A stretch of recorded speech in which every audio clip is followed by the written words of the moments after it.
Psalm 78 78వ కీర్తన 11వ వచనాన్ని చదువుదాం. ఆయన క్రియలను ఆయన వారికి చూపిన తన ఆశ్చర్య క్రియలను వారు మరచిపోయిరి. ఇక్కడ మనం చూడగలిగితే ఈ యొక్క కీర్తన ప్రాముఖ్యంగా హిస్టారికల్ సామర్ అంటారు, అంటే చారిత్రాత్మక కీర్తనగా ఈ యొక్క కీర్తనను పరిగణిస్తారు. కారణం ఏంటి అని అంటే ఈ యొక్క చరిత్ర ఎవరి గురించి అని మనం ఆలోచన చేయగలిగితే ఇశ్రాయేలు ప్రజల యొక్క చరిత్ర, వారు ప్రారంభంలో ఐగుప్తులో వారు ఏ విధంగా ఉన్నారో, దేవుడు ఏ రీతిగా వారిని విడిపించారో, ఏ విధంగా అరణ్యములో వారికి తోడుగా ఉన్నారో, అనేక క్రియలు, ఆయన ఆశ్చర్య కార్యాలు, వారి యొక్క చరిత్ర మొత్తాన్ని కూడా తెలియజేసేటువంటి కీర్తనగా ఈ యొక్క కీర్తన ఉంది. అయితే వారు అని మనం చదివినటువంటి వారు ఎవరు అని అంటే దేవుని పిల్లలు, ఆయన ప్రజలు ఎవరో చెప్తారా? ఇజ్రాయేలు ప్రజలు కదా. దేవుడు ఎన్నుకున్నటువంటి ప్రజలు, ఇజ్రాయేలు ప్రజలు, వారు ఏం చేశారు అని మనం చూడగలిగితే వారు ఆయన క్రియలను, అదేవిధంగా తన ఆశ్చర్య క్రియలను వారు ఏం చేశారంటే మరచిపోయారు. దేవుని యొక్క కార్యాలు, ఆయన చేసిన అద్భుతాలు, వారి ఎడల ఆయన చూపించిన ప్రేమ, ఆయన కనికరం, ఆయన వాత్సల్యత సమస్తమును ఆ యొక్క ఇజ్రాయేలు ప్రజలు ఏం చేశారు అని అంటే వారు పూర్తిగా మరిచిపోయినట్లు ఈ యొక్క కీర్తనకారుడు రాస్తూ ఉన్నాడు. అనేక మంది ఈ భూమి మీద ఉన్నాం. ప్రతి మనిషికి కూడా దేవుడు జ్ఞాపక శక్తిని అనుగ్రహించాడు. ప్రతి మనిషి కూడా జరిగిన విషయాలన్నీ కూడా గుర్తుపెట్టుకోగలం. ఖచ్చితంగా ఈ దేవుని సన్నిధిలో ఉన్న మనందరికీ కూడా దేవుడు మంచి జ్ఞాపక శక్తి ప్రతి ఒక్కరికి అనుగ్రహించాడు. ఆయన మనిషితో పాటు అనేక జీవులను ఈ భూమి మీద ఆయన తయారు చేయటం, సృష్టించడం జరిగింది. అయితే ఏ జీవి కూడా మనిషి వలె ఎక్కువ జ్ఞాపక శక్తి కలిగి లేవు అనేటువంటి వాస్తవాన్ని ఈ సమయంలో మనం గుర్తు చేసుకోవాలి. అనేకమైన జీవులు ఉన్నాయి. కుక్క, పిల్లులు, పక్షులు, ఎన్నో జీవులు ఈ భూమి మీద ఉన్నాయి. అయితే వాటి యొక్క జ్ఞాపక శక్తి కేవలం 20 సెకండ్లు, 30 సెకండ్లు, 40 సెకండ్లే. అయితే మనిషి మాత్రం తన జీవితంలో జరిగిన సంఘటనలను జీవితాంతం కూడా గుర్తుపెట్టుకోగలం. మరణించబోయే ముందు వరకు కూడా మన జీవితంలో జరిగిన ప్రతి సంఘటనను కూడా మనం ఏం చేయగలం? గుర్తుపెట్టుకోగలం. మర్చిపోవడానికి ఆస్కారం లేదు. ఆ విధంగా దేవుడు మనిషి మెదడును ఆయన నిర్మించాడు, ఆయన తయారు చేశాడు. ఈ రోజున ఎన్నో పరిశోధనలు మెదడు మీద జరుగుతూ ఉన్నాయి. మన మెదడు ఎందుకు ఇంత షార్ప్గా పనిచేస్తుంది? ఈ రోజున కంప్యూటర్ అంటే చాలా మంది అది చాలా బాగా పనికొస్తుందండి, ఎంతగానో ఉపయోగపడుతుంది, కంప్యూటర్ అనేది చాలా తెలివిగా మనకు సమాధానం ఇస్తుంది అని చెప్తూ ఉంటారు. అయితే మనకు తెలియాల్సినటువంటి వాస్తవం ఏంటి అని అంటే ఆ యొక్క కంప్యూటర్ కూడా కనిపెట్టింది ఎవరు? మనిషే. ఈ మనిషి మెదడే ఆ యొక్క కంప్యూటర్లను ఈ రోజు మనం చూస్తున్న ఈ యొక్క టెక్నాలజీ, ప్రతి పరికరం. ఈ రోజున ఆడవారికి శుభవార్త ఏంటి అని అంటే ఇంట్లో పాత్రలు తవ్వుకోవడానికి కూడా మనం కష్టపడాల్సిన పని లేదు. కారణం ఏంటంటే దానికి కూడా మిషన్లు వచ్చేసినాయి. ఇప్పటి వరకు కేవలం బట్టలు మాత్రమే, వాషింగ్ మిషన్స్ మాత్రమే అందుబాటులో ఉన్నాయి. ఇప్పుడు ఆఖరికి పాత్రలు కూడా మిషన్సే చేసేస్తా ఉన్నాయి. కారణం ఏంటి అని అంటే ఆ యొక్క ఐటెం, ఆ యొక్క వస్తువులో ఏ యొక్క జ్ఞానము లేదు. కానీ మనిషి మెదడు ఇన్ని వింతలు, ఆశ్చర్యాలు ఈ రోజున ప్రపంచంలో చేస్తూ ఉన్నాయి అనడంలో ఎలాంటి సందేహం కూడా లేదు. అయితే దేవుని యొక్క నిర్మాణం మనం చూడగలిగితే మనిషి నిర్మాణం, ఆ యొక్క మెదడు చాలా అమోఘమైనది. కారణం ఏంటి అని అంటే దీనిలో అనేక విషయాలు మనం స్టోర్ చేసుకోవచ్చు. ఎన్నో విషయాలు స్టోర్ చేసుకోవచ్చు. ఎంతకాలం వరకు మనం వాటిని గుర్తుపెట్టుకోగలం అంటే చనిపోయేంత వరకు కూడా మనిషి యొక్క మెదడు జరిగిన సంఘటనలు అన్నీ కూడా గుర్తుపెట్టుకోగలవు. అయితే గుర్తుపెట్టుకోవాల్సిన ఈ మెదడు, ఈ మనిషి మెదడు ఏం చేస్తూ ఉన్నది అని మనం ఆలోచన చేయగలిగితే ఇజ్రాయెల్ ప్రజల్ని పక్కన పెట్టండి. కొంచెం సేపు ఇజ్రాయెల్ ప్రజల్ని పక్కన పెడితే మన జీవితాల్లో కూడా జరిగేటువంటి ఆ యొక్క పరిస్థితి, అనేక విషయాలు మనం గుర్తుపెట్టుకుంటాం. కానీ దేవునికి సంబంధించిన విషయాలు మాత్రం గుర్తుండవు.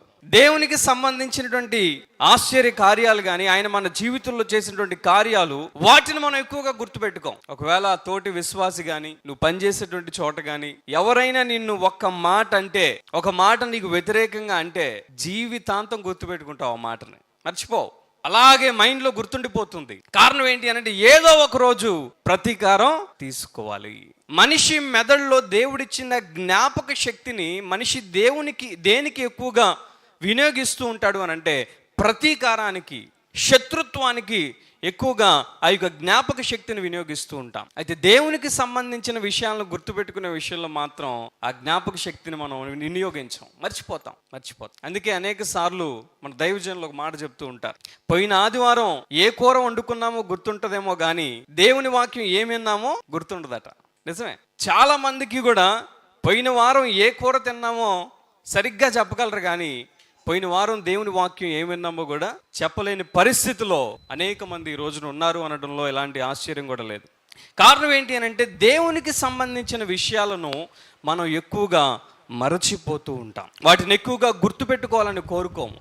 ఈ రోజున మనం ఆలోచన చేయవలసినటువంటి విషయం ఏంటి అని అంటే, ఈరోజు పరిశుద్ధాత్మ దేవుడి యొక్క కీర్తన ద్వారా మనందరితో ఆయన తెలియచేస్తున్నటువంటి మాట ఏంటి అని అంటే, దేవుని యొక్క ఆశ్చర్య కార్యాలు నీ జీవితంలో ఏదైతే ఉన్నాయో, దేవుని యొక్క జీవితంలో ఏ విధంగా ఆయన రక్షించాడో, ఏ విధంగా నిన్ను కాపాడాడో, ఆ యొక్క విషయాలను నువ్వు మర్చిపోవడానికి వీలు లేదు.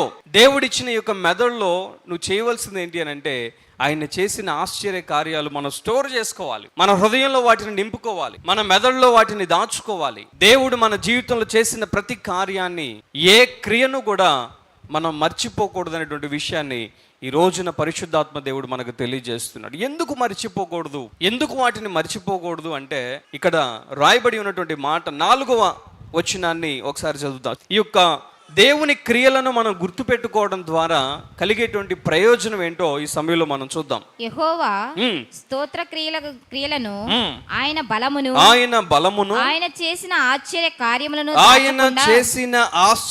కార్యములను దాచకుండా వాటిని వారి పిల్లలకు మేము చెప్పుదుము. రాగల తరములలో పుట్టబోవు పిల్లలు దానిని ఎరుగునట్లు వారు లేచి తమ పిల్లలకు దానిని వివరించినట్లు వీరును దేవుని యందు నిరీక్షణ గలవారై దేవుని క్రియలను మరవక.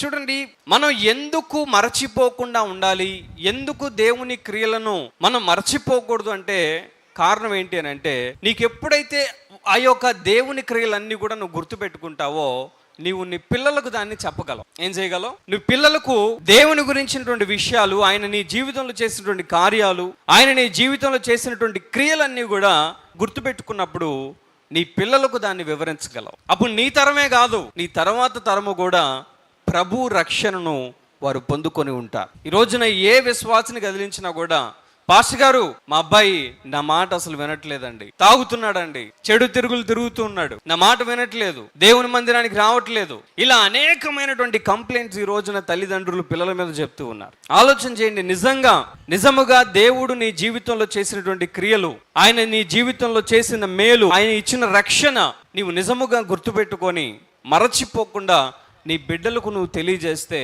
ఖచ్చితంగా నీ బిడ్డలు కూడా విశ్వాసంలోనికి తీసుకొని రాబడతారు. ఒకవేళ నీ పిల్లల కోసం గొప్ప ఆస్తిని నీ తర్వాత వారికి వారసత్వంగా ఇవ్వాలని ఒకవేళ నువ్వు కోరుకుంటున్నావేమో, నువ్వు చనిపోయే ముందు నీ పిల్లలకి ఇది చేయాలి అది చేయాలి అని పరిగెత్తుతూ ఉన్నావేమో, ఈ సమయంలో గుర్తుపెట్టుకో, నీ పిల్లలకి ఏది ఇచ్చినా ఇవ్వకపోయినా నీ పిల్లలకు వారసత్వముగా నువ్వు రక్షణనివ్వు. ఖచ్చితంగా వారిని దేవుడు విడిచిపెట్టడు, వారు కూడా దేవుని ఎప్పుడు కూడా విడిచిపెట్టరు.